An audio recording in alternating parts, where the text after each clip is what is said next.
So as we start into the last third of the retreat, it's really important to, renew your energy and remain focused on the retreat, not to jump ahead and think of what you're going to do afterwards, but stay right here where your body is, because the opportunity to do retreat is quite precious and it'll soon be gone.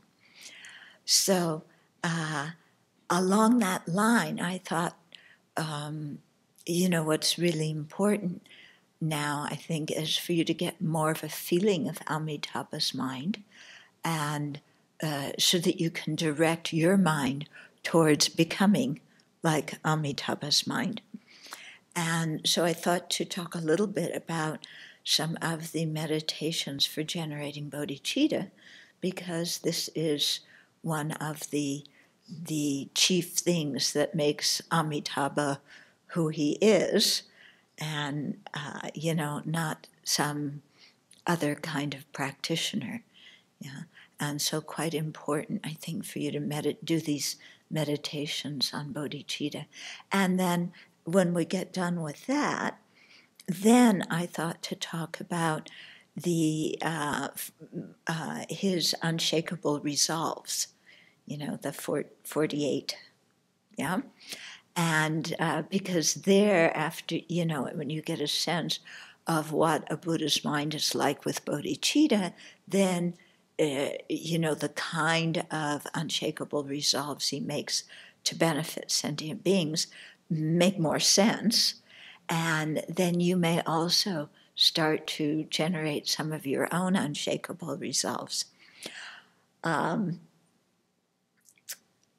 Well, I was going to issue a caution, but I probably shouldn't.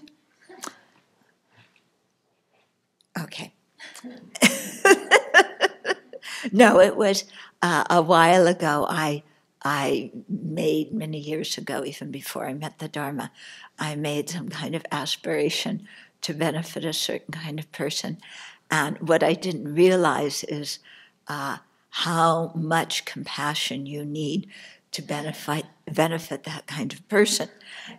So it came about that I met a lot of those people and have the opportunity to benefit them, but I don't always have the internal ability to do so, because I haven't generated that part of the thing yet. So, yeah. So I think when we generate these unshakable resolves, we have to have like a really firm base in bodhicitta and phrase it so that we pray not only to meet the kind of people that we feel maybe a special compassionate connection with, but to have enough compassion and wisdom and skillful means and abilities to be able to actually benefit them, and to have fortitude in the face of what you encounter when trying to benefit them. Yeah, because it's easy to make lots of aspirations to benefit things, and then when they appear in front of us, what do? It's like, get me away from here. Yeah, don't we? Yeah. So that brings us actually to the beginning stage of generating bodhicitta, which is the meditation on equanimity. Okay, equalizing friend, enemy, and stranger. Yeah, and I say that because when we react with "get me away from this kind of person," what we're doing is at that moment we have absolutely no equanimity. Forget compassion. That's more advanced. But just basic equanimity of seeing everybody as equal in terms of wanting happiness and not wanting suffering, and being worthy of having happiness and not suffering. Okay, and so Jeffrey mentioned this last week, Yeah, how, when you do some deep meditation on this, it can really change your mind. And it does. I mean, it makes you see living beings in a very, very different way. Because right now, when we see the people that we call friends, yeah, they seem like very solid, concrete personalities that that we like. Yeah, these people, who just happen to agree with our opinions and encourage us and compliment us and give us presents and always are on our side when somebody else criticizes us and, praise us and do things for us and not bug us. They appear so real. This is the way they are from their side. They have this very solid personality, and they are a friend for sure. They go in that category. And then the people who drive us crazy, which is defined by anybody who disagrees with our opinions, doesn't do what we want them to do, interferes with our happiness, takes our stuff without asking, insults us, notices our faults, criticizes us, doesn't recognize how wonderful we are, on and on and on and on, that person also has a very solid personality that's never going to change. Yeah. And they've proven it over and over and over again, like one time. And, like I told you before about that person in all 45 years of his life, it was summed up in 5 minutes of what he did towards me, So this person also appears as that solid kind of personality. We label enemy, and here enemy doesn't mean somebody that, you're trading swords with. It means somebody you don't get along with and you don't like and you want to get away from. Okay? So, that person appears very solidly as an enemy. Yeah, we have attachment for the friend because they deserve it, because really from their own side they're so wonderful. We have aversion from the enemy because, again, from their own side it has nothing to do with projection from my mind. This person is really like that. They are awful. And everybody else who's a stranger, I don't know. So I have limited energy. Why should I care about them? Yeah, I'm too busy helping my friends and harming my enemies. I don't have energy to, I mean, yes, I wish them well as long as they're somewhere else on the planet and that they don't disturb me. Okay, then I can wish them well that much. Okay? So you see that, first of all, our unequal view of sentient beings is based on grasping a self. Yeah? We grasp a self of ourselves as an individual. That creates grasping others as having their own individual self. And then we see others as inherently good, inherently bad. We see the category of friend, enemy, and stranger not as something that we've designated, but as something that exists from its own side. These people are really friends. These are really enemies. These are really strangers. And we think our emotional reactions towards them are totally justified because we're perceiving an external objective reality. Right? Isn't this how we do it? Yeah. And so this leads us to have, to be like an emotional yo-yo towards other people. Yeah. As soon as they do something we like, I love them. I'll do whatever they want. Yeah, by the way, if you want to be my friend, all you have to do is praise me. I am a sucker for praise. I will tolerate a lot of other stuff if you praise me.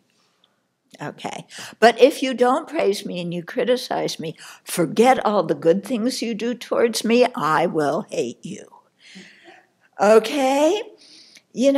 And because this is, who you really are, and my rules of the universe are firm and fast about how people should behave, and they are punished if they don't keep my rules of the universe. And their punishment is that I ostracize them, which is going in my mind, which is the most harmful thing that could ever happen to somebody else. Yeah. So they better be really careful. They, forget about getting cancer, forget about, all your other problems. Being ostracized by me is the worst thing that should happen. So that should strike fear in you. And you should behave properly towards me. Okay? Which means you do this. Okay? So we see it so clearly. We have strings attached, in order and for people to be considered in the friend category. Yeah. And of course, this category, which I think is an objective reality, is in fact made up by my mind. And everybody is put in one of those three categories, on the basis of how they relate to me. Because as we know, that is the most important thing in the universe, is how they relate to me. Yeah? And how they relate to me includes if they follow how I think they should relate to other people too. Okay, so in other words, they have to agree with my values, my political ideas, all this other stuff. Yeah. And then they get put in that category. But it's an objective category. It's not, I'm not being subjective in any way, shape, or form. This is how we think. Yeah? So we get very, very tangled up with it. Yeah? And it gets very confusing when you have a friend that you're very attached to who, amazingly criticizes you one day. It's like, wait, that can't happen. You are in that category. Yeah. It's like, again, when you fall in love, that's even more than being a friend. Friend is, maybe once in a while a friend points something out. But after you fall in love, never are they supposed to find a fault. And there you are in love with them and they fall into fault with you. Or they break your rule of the universe, one of your rules. And what happens to us? We go into crisis. Yeah? Where does this person now fit into my regimented classification of the world? Are they a friend? No, not after they said that about me. Now they're an enemy. But I still want them to approve of me. I still want them to be a friend, but they're an enemy. So do I act towards them like I'm a friend, or do I act like an enemy? Which way is going to be best for getting them to change? Yeah. Because the whole problem is they're not doing the right thing. Yeah. I don't need to change. They need to change. Okay. So what equanimity does is it takes this whole thing away, okay? You remember in The Wizard of Oz when the little dog Toto comes and pulls the curtain away, and reveals that the Wizard of Oz is some middle-aged guy sitting there, So it's kind of like that. All this stuff, all of our qualifications for who somebody should be and how they should react like that, and what they should think, and and everything else about them. And especially, we also have to include what religion they are, what ethnicity, what race, what political party, what gender, what what do you call it, sexual orientation, what age, all our different isms now that we use to, have prejudice against other people. That's all figured in there in the friend, enemy, and stranger category. Okay. And what the equanimity meditation does is it takes that whole thing apart. Toto takes away the curtain. And you start looking at people as there's just somebody who wants to be happy and doesn't want to suffer. There's somebody just like me. Yeah. There's somebody who has a mind that is overwhelmed by afflictions and karma, and who sometimes doesn't even understand themselves or why they're doing what they're doing. Just like me. Sometimes I don't understand myself and why I do what I do.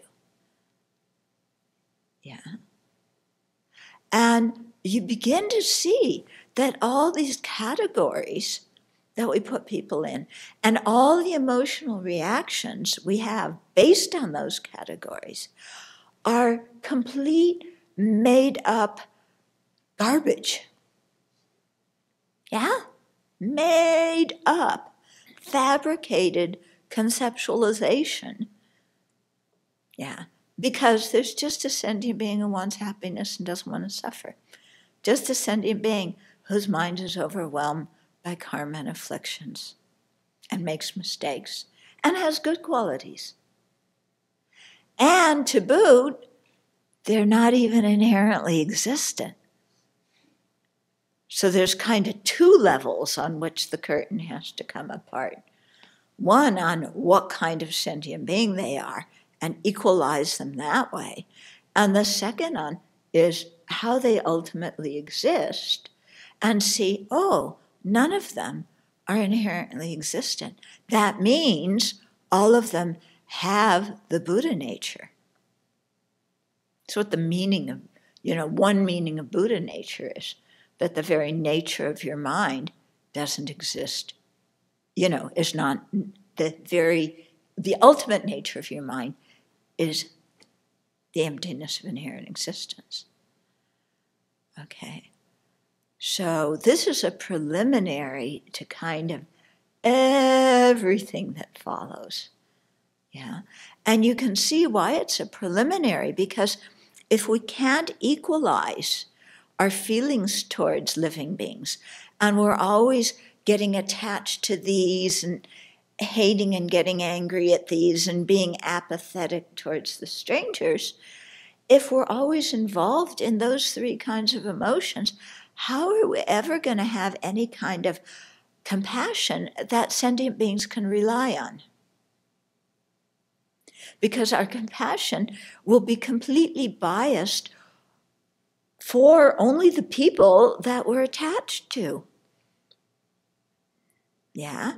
And instead of having compassion for the people we hate or don't get along with, we'll want them to suffer. That's the opposite of compassion. Everybody else we just don't care about. Okay? So you really see that to have compassion, we first have to equalize the playing ground. Okay, so we have all different kinds of duckies. Look at all the different varieties of duckies. We have a red ducky. Yeah. What kind of ducky? Oh, this one's in love. What? Amitabha. Oh, an Amitabha ducky. And we have a what ducky? It's a flying ducky. It flies, some kind of thing. We have a bumblebee ducky. Okay. We have a fish. We have an owl ducky, and he has a pirate sticker there, a medicine Buddha ducky, and we have a whole bunch of other duckies there, but I won't show them all to you today. Okay? But, so we could look and go, oh, I like this ducky, I like this one, I don't like that one. Oh, but that one's Amitabha, I better like it. Okay. Well, this one clashes with Amitabha, I don't like it. You know?